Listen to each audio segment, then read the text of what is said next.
Astro Boy, what comes to mind first, a robot or a boy? In this video, I'm going to analyze the Birth of Astro Boy episode 1 in the 1951 comic and in the 1963 animated cartoon. We'll see how Tezuka worked to make his audience more inclined to answer that Astro Boy was more boy than robot. Of course, then we have to ask, what would be the purpose of transforming something from a state of artificiality to a state where we feel true empathy towards it, and even deem it on par with a human being?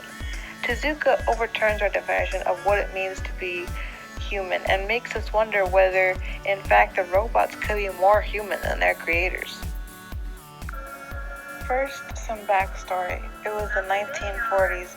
World War II had taken its toll in the U.S. with Japanese internment camps coupled with the civil rights movement, but it had come to a decisive end with the atomic bomb. Yet war seemed to continually lurk on the horizon. Fears about nuclear annihilation ran rampant, and so Osamu Tezuka decided to battle against all of this fear, hate, and aggression with a nuclear-powered, peace-loving robot named Astro Boy. His main audience was young children, but Astro Boy represented something we all, young or old, wanted to attain, and it soon became his most popular caricature. Though they may not have known it at the time, Tezuka was shaping the next generation. Tezuka outlines a couple laws created for the robots that obviously built off of Isaac Asimov's 1942 Laws of Robotics. Article 1. Robots exist to make people happy. Article 13. Robots shall not injure or kill humans. Tezuka's robots, compared to Asimov's, are not required to protect their own existence, and though they usually obey orders from humans, ultimately they have free will. This was the most important distinction Tezuka made, because without free will, a robot is just a program of zeros and ones. Dr. Tenma, after facing the devastating loss of his only progeny, is driven by the need to create a better human, one that can't die. But as he comes to realize, to not die means to not age either.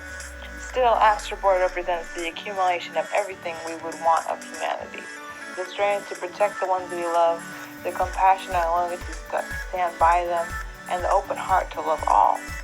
Professor Mark Koeckelberg from the University of Vienna published an interesting article on human-robot relations in 2010, where he explained that how we respond to robots depends on how we perceive them, and that is shaped by our own character, identity, and personal history. Dr. Tenma, for a time, is able to perceive Astro Boy as his son, but as his mental condition improves, he begins to see not a flaw in Astro Boy's design, but a flaw in his own damaged mind. But Dr. Tenma did do something right, because according to Professor Koeckelberg's theories, social robots would need to be domesticated and educated in a way similar to that of a child. Because of Dr. Tenma's delusions, Astro Boy grew up feeling he was a human.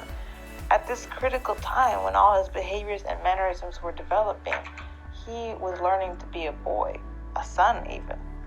And when the robot merchant buys him, he knows there's something wrong with how human Astro Boy is.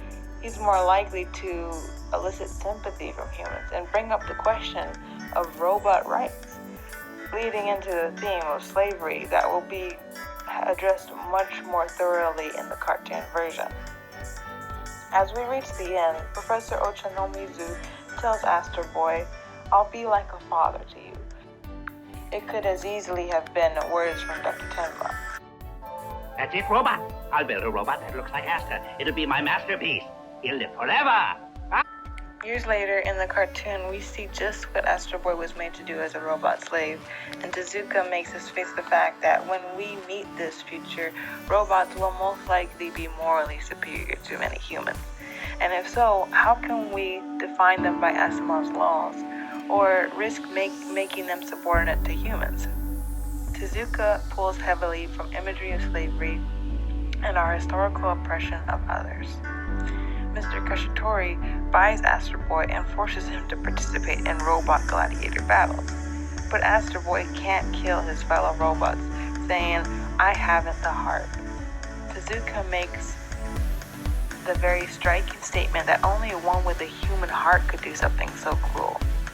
the people in the audience have become just the masses, fallen into the herd mentality, unable to see what Mr. Elephant, the former Professor Ochanamizu, calls a disgrace.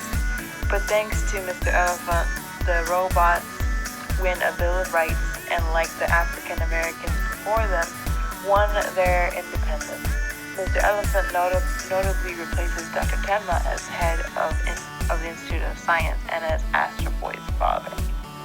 In conclusion, through the comic, Tezuka showed us how greed can ruin even the smartest of human minds. And through the cartoon, that our history proves humanity has a horrible tendency to let bad judgment rule herd mentality. Robots, on the other hand, are pure and innocent. Now, of course, he isn't telling us we should all turn in our human hearts for wiring, but he is saying that if our definition of humanity is this, we need to redefine it.